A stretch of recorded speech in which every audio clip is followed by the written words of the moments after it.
एक बार फिर से स्वागत है आप सभी लोगों का ऑनलाइन प्रेप में। उम्मीद करता हूँ आप सभी लोग बहुत ही बढ़िया होंगे। और आज के इस क्लास में आप सभी लोग देख पाएंगे कि हम लोग कला वर्ग के 50 क्वेश्चन को सॉल्व करेंगे, जो कि आपके एग्जाम के पॉइंट ऑफ व्यू से बहुत ही इंपॉर्टेंट होंगे। इससे पहले भी हम लोगों ने ढेर सारे कला वर्ग यानी आर्ट्स ग्रुप के क्वेश्चन को सॉल्व किया है, उसके सेट को सॉल्व किया है। अगर आपने उस क्लास को नहीं देखा है तो इस वीडियो के डिस्क्रिप्शन में लिंक है, आप वहां जाकर देख पाएंगे, या हमारे दूसरे चैनल ऑनलाइन प्रेप 2.0 पर जाकर देख पाएंगे। उससे पहले आपको बता दूं कि ये आप देख पाएंगे, अगर आपने अभी तक प्रीवियस ईयर क्वेश्चन पेपर नहीं लिया तो आप ले लें, बहुत इंपॉर्टेंट होगा, आपकी तैयारी में बहुत हेल्प करेगा। बाकी स्मार्ट नोट्स आपके सामने हैं, इन दोनों में से आप जो चाहें वो ले सकते हैं, समय बहुत कम है। क्वेश्चन नंबर 51 और इस सेट का पहला क्वेश्चन है। एग्जाम में ये क्वेश्चन कई बार रिपीट होता है। राज्य का सप्तांग सिद्धांत किसने प्रतिपादित किया था? एग्जाम में आपके ये क्वेश्चन जरूर पूछा जाता है। राइट आंसर इसका क्या हो जाएगा? कौटिल्य ने अर्थशास्त्र में, कौटिल्य ने अपनी पुस्तक अर्थशास्त्र में सप्तांग लिखा है, यानी राज्यों के साथ बताया कि राज्यों के कुल 7 अंग होते हैं, उन अलग अलग अंगों के नाम बताएं। जैसे में उसमें बताया एक शासक होगा, मंत्री होगा, जनपद होगा, दुर्ग, कोष, दंड और मित्र, इस तरीके से चीजें। एक ये क्वेश्चन बहुत इंपॉर्टेंट है, एग्जाम में कई बार पूछा जाता है। निम्नलिखित में बिहार में कौन सा स्थान है जो जैन और बौद्ध धर्म का तीर्थ स्थान है, यानी दोनों धर्मों का तीर्थ स्थान है? 52 का जो राइट आंसर हो जाएगा वो वैशाली हो जाएगा। याद रखिएगा, बहुत इंपॉर्टेंट है। और इस टाइप के क्वेश्चन अगर आपने प्रैक्टिस सेट में नहीं किए तो इसको नोट कर लेंगे आप सभी लोग। गुप्त राजाओं के बाद किस राजवंश के शासकों ने गरुड़ को अपना राज्य का जो चिन्ह बनाया था? गुप्त राजाओं के बाद, तो राइट आंसर क्या हो जाएगा 53 का? और ये भी क्वेश्चन कई बार रिपीट हुआ है, तो वो जो पल्लव राजवंश था, उन शासकों ने गरुड़ को जो है वो अपना राज्य चिन्ह बनाया था। अगला क्वेश्चन आप लोगों के स्क्रीन पे, क्वेश्चन नंबर 54 का आंसर करेंगे आप सभी लोग। फतवा ए आलमगीरी नामक इस्लामिक कानून का संग्रह किस मुगल शासक के काल में किया गया था? क्वेश्चन नंबर 54 का बहुत इंपॉर्टेंट क्वेश्चन है ये। आप लोगों के एग्जाम में मैंने पहले भी बताया था कि किस किस पोर्शन से क्वेश्चन आते हैं। एक बार शॉर्ट में बता दे रहा हूं। हिस्ट्री हो जाएगा, उसमें ज्योग्राफी हो जाएगा, पॉलिटिकल साइंस हो जाएगा, इकोनॉमिक्स हो जाएगा, सोशोलॉजी हो जाएगा, उसके बाद फिलॉसफी हो जाएगा, साइकोलॉजी हो जाएगा, और हिंदी और इंग्लिश। और इस सेट में स्पेशली आपको मैं हिंदी और इंग्लिश के भी क्वेश्चन कराने वाला हूं, तो इन तक जरूर देखिएगा। 54 का राइट आंसर ऑप्शन ए हो जाएगा, औरंगजेब ने। इस तरीके की चीजें औरंगजेब ने कराई। क्वेश्चन नंबर 55 का आंसर करेंगे, मध्य काल की एकमात्र मुस्लिम महिला शासक रजिया सुल्तान किसकी पुत्री थी? ये बहुत इंपॉर्टेंट क्वेश्चन एग्जाम में कई बार आता है। राइट आंसर हो जाएगा इल्तुतमिश की पुत्री थी, गुलाम वंश में। क्वेश्चन नंबर 56 है, अकबर के किस दरबारी विद्वान ने अथर्ववेद का फारसी अनुवाद किया था? एग्जाम में जितने भी हमारे हिंदू धर्म के ग्रंथ हैं, उनको जितने भी अलग अलग भाषाओं में अनुवाद है या अनुवाद करता है, उनसे एग्जाम में क्वेश्चन पूछे जाते हैं। तो राइट आंसर क्या हो जाएगा? ऑप्शन बी हो जाएगा, हाजी इब्राहिम सरहिंदी। अगला क्वेश्चन देखिए, बहुत अच्छा क्वेश्चन है। महात्मा गांधी के दांडी मार्च के साथ किस जन आंदोलन की शुरुआत हुई थी? एग्जाम में देखिए यहां पर डायरेक्टली नहीं पूछा है, आपसे पूछा है कि दांडी मार्च किससे संबंधित है। इस तरीके से क्वेश्चन आते हैं। तो दांडी मार्च आप सभी लोगों को पता है कि 1930 में प्रारंभ हुआ था, मार्च 1930 में, मार्च 1930 में। और उस समय कौन सा आंदोलन प्रारंभ हुआ था? तो आप सभी लोग जल्दी से आंसर करेंगे। राइट आंसर हो जाएगा सविनय अवज्ञा आंदोलन। देखिए, असहयोग जो है 1920, सिंपली आपको बस ऐसे याद कर लेना है और आपका काम चल जाएगा। 1920 हो जाएगा, सविनय अवज्ञा 1930, और भारत छोड़ो 1942। यही तीन तो प्रमुख महात्मा गांधी जी के जन आंदोलन है। अगला क्वेश्चन आप लोगों की स्क्रीन पे है, साइमन कमीशन की नियुक्ति किस वायसराय के कार्यकाल में हुई थी? ये बहुत इंपॉर्टेंट है। राइट आंसर क्या हो जाएगा? आप लोगों के एग्जाम में खासकर आर्ट्स ग्रुप में इस तरह के क्वेश्चन कई बार आए हैं। तो लॉर्ड इरविन उस समय वायसराय था, और ये बहुत इंपॉर्टेंट है। और कई बार पूछा जाता है साइमन कमीशन भारत कब आया? तो 1927 में आना था उसको, 1929 में, और इसमें कोई भारतीय नहीं था, इसी वजह से इसका बहुत कड़ा विरोध हुआ, साइमन गो बैक के नारे लगे। कांग्रेस के किस अधिवेशन में पूर्ण स्वराज का लक्ष्य रखा गया? ये क्वेश्चन बहुत बार रिपीट हुआ है और बहुत ही इंपॉर्टेंट है। आप लोगों को मैं हिंट दे रहा हूं, ये 1929 में हुआ था, और ये अधिवेशन था लाहौर अधिवेशन। और इसी अधिवेशन में पहली बार तिरंगा झंडा भी फहराया गया था, इसलिए आप सभी लोग इसका ध्यान रखेंगे। हाँ, अगला क्वेश्चन आप लोगों के स्क्रीन पे क्वेश्चन नंबर 60 का आंसर करेंगे आप सभी लोग। वर्ष 1946 के चुनावों के बाद मुस्लिम लीग ने किस राज्य में अपनी पहली सरकार बनाई थी? ये थोड़ा अच्छे लेवल का क्वेश्चन है। राइट आंसर क्या हो जाएगा? वो बंगाल हो जाएगा। बहुत इंपॉर्टेंट क्वेश्चन है। अगला क्वेश्चन देखिए, किस दर्रे को भारत और चीन एवं म्यांमार का त्रिकोणीय संगम कहा जाता है? अगर आप जानते हो तो बहुत अच्छी बात है। इसका राइट आंसर हो जाएगा दीफू दर्रा। बहुत इंपॉर्टेंट है, यानी ये 3 अलग अलग देशों से मिलता है। ठीक है। अगला क्वेश्चन देखिए, काल बैसाखी एवं नार्वेस्टर नामक तूफान पश्चिम बंगाल में किस ऋतु में अक्सर आता है? इस तरीके के जो तूफान है और उनका नाम भी अलग अलग दिया गया है, उससे भी क्वेश्चन कई बार पूछे गए हैं। तो ये ग्रीष्म काल के आरंभ में, यानी गर्मियों के शुरुआत में ये तूफान आते हैं पश्चिम बंगाल की तरफ। देखिए, नदियों से क्वेश्चन आ जाते हैं। पेनगंगा किस नदी की सहायक नदी है? राइट आंसर करेंगे, राइट आंसर हो जाएगा गोदावरी नदी। बहुत इंपॉर्टेंट है। और आपको गोदावरी नदी की कभी कभी क्या होता है कि इस तरीके से नदियों का सिर्फ नाम दे देता है और आप सोचते हैं कि गंगा लिखा है तो गंगा से मिला देंगे, तो ऐसी गलती नहीं करना है। भारत का सबसे गहरा बंदरगाह कौन सा है? एग्जाम में आपके ऐसे भी क्वेश्चन आते हैं। राइट आंसर हो जाएगा गंगावराम, जो है सबसे गहरा बंदरगाह अभी तक माना जा रहा है। अगला क्वेश्चन देखिए 65 है, चाय, कॉफी, मसाले, नारियल, रबड़, इलायची एवं मिर्च को किस समूह में रखा जाता है? तो फसलों के कई समूह होते हैं, उन समूहों में ये जो उपरोक्त अभी हमने बताया वो किस समूह में आएगा? तो राइट आंसर हो जाएगा बागानी फसलों में आएगा। बहुत इंपॉर्टेंट है। और इनके साथ कुछ अलग नहीं, अगर चाय की खेती है तो सिर्फ चाय होगी या चाय की पूरी फसल होगी। ठीक है, ये ध्यान रखिएगा। एक बहुत इंपॉर्टेंट क्वेश्चन है, आप लोगों के एग्जाम में जनजाति से प्रश्न आते हैं। जारवा और सेंतलीज जनजाति या सेंट्रल जनजातियां जो हैं वो भारत के किस राज्य और केंद्र शासित प्रदेश से संबंधित हैं? ये बहुत इंपॉर्टेंट, ये इतनी खतरनाक जनजातियां हैं कि जो भी वहां जाता है वो वापस लौटकर नहीं आता है। तो राइट आंसर क्या हो जाएगा 66 का? आप सभी लोग बताएंगे। वो अंडमान और निकोबार द्वीप पे जनजातियां पाई जाती हैं, और जो राज्यों में जनजातियां पाई जाती हैं उससे भी आप एक बार देख लेंगे एग्जाम से पहले। 67 है, भारतीय चारागाह एवं चारा अनुसंधान संस्थान किस जगह पर स्थित है? ये बहुत इंपॉर्टेंट क्वेश्चन है। तो राइट आंसर हो जाएगा झांसी में स्थित है। इसको आप सभी लोग नोट करेंगे। अगर इस स्थापना पूछी जाए कि ये कब स्टैब्लिश हुआ था, तो 1962 will be the right answer.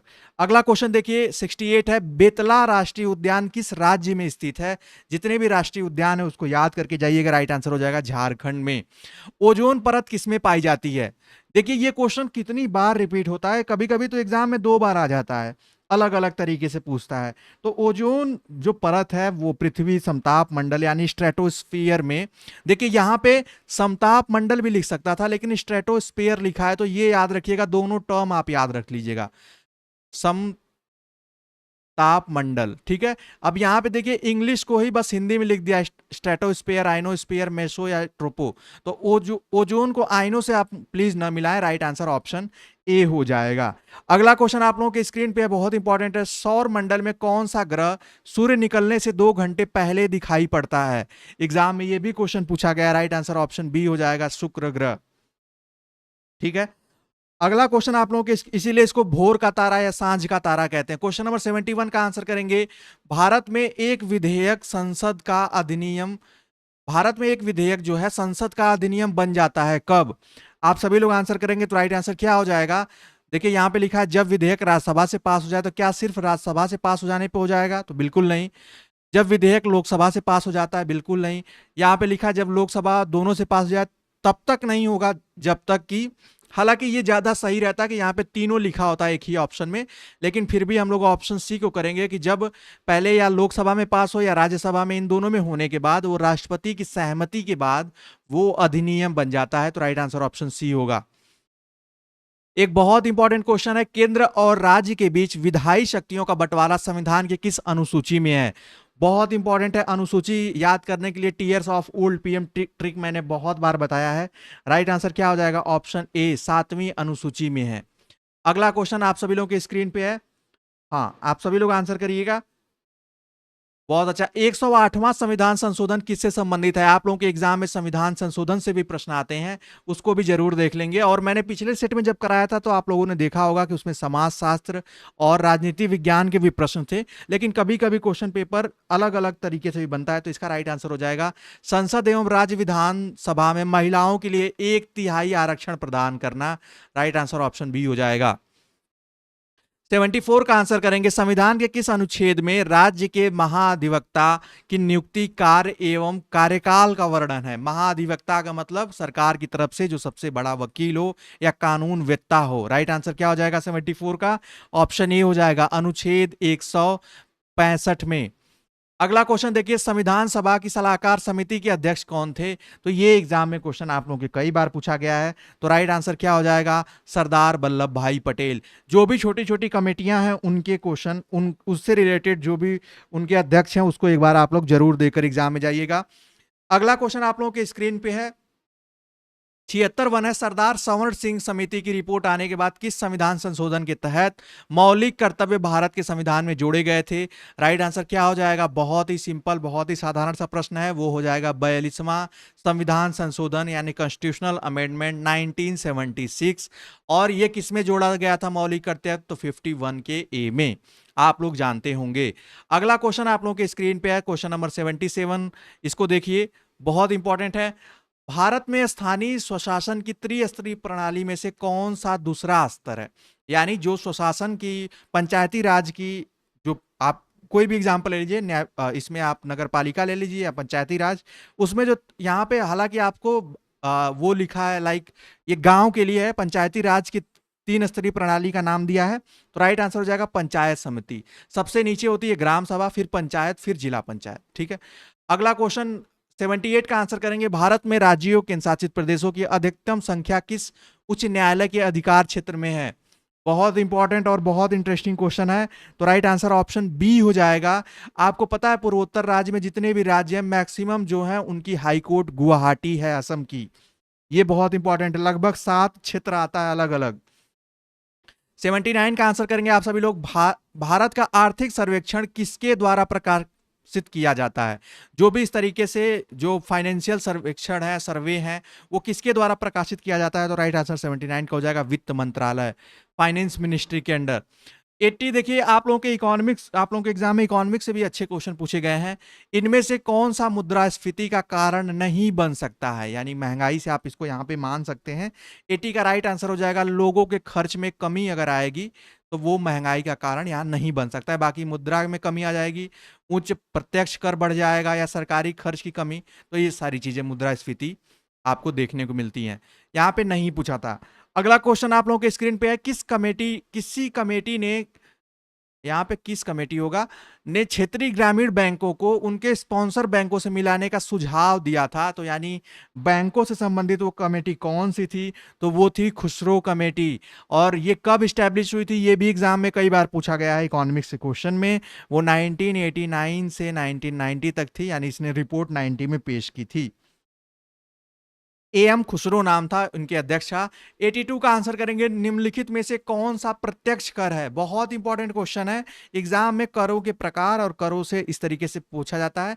तो आयकर जो है वो प्रत्यक्ष कर है। क्यों? क्योंकि ये डायरेक्टली लगता है, बाकी इन सबको मिलाकर जीएसटी बना दिया गया। ठीक है, ध्यान रखिएगा, जो प्रत्यक्ष लगता है डायरेक्टली लगता है, बाकी जो पहले उत्पाद शुल्क लगता था डायरेक्टली नहीं लगता था, इसलिए यानी सामानों पे लगता था, जो हम खरीदते थे वस्तुओं पे, इसलिए उसको इनडायरेक्ट कहा जाता था।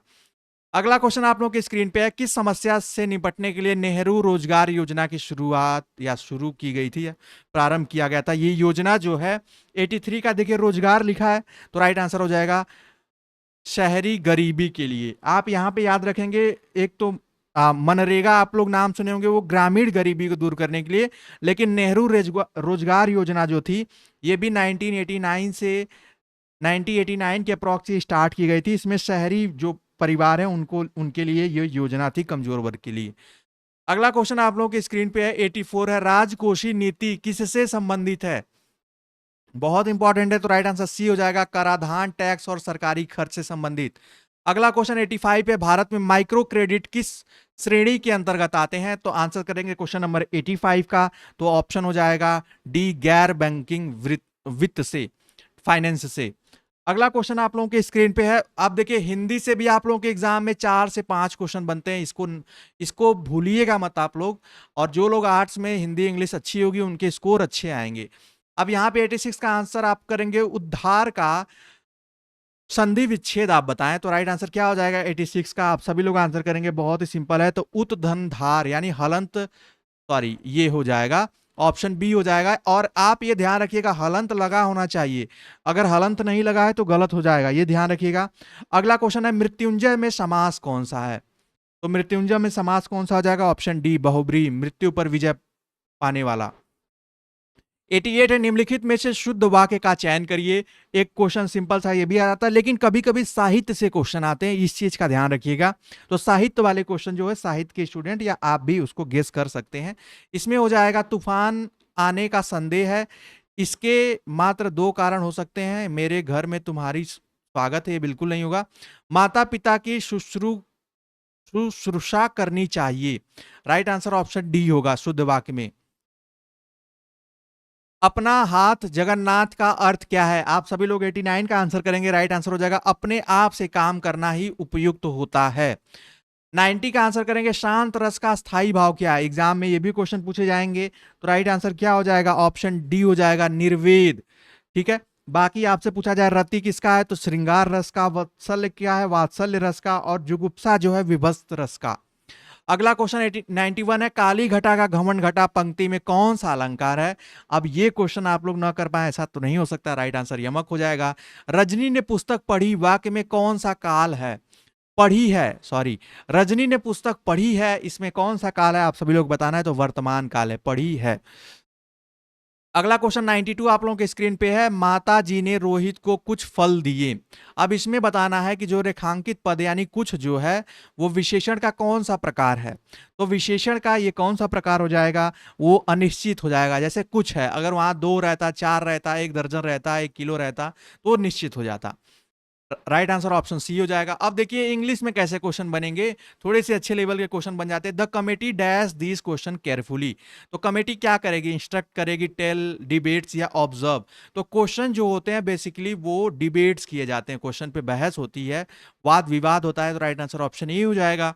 अगला क्वेश्चन देखिए, ये सबको करना होगा, ऐसा नहीं कि मेरे में इंग्लिश नहीं है तो मैं नहीं करूंगा, सबके लिए मैंडेटरी है। Medicine given to counteract poison.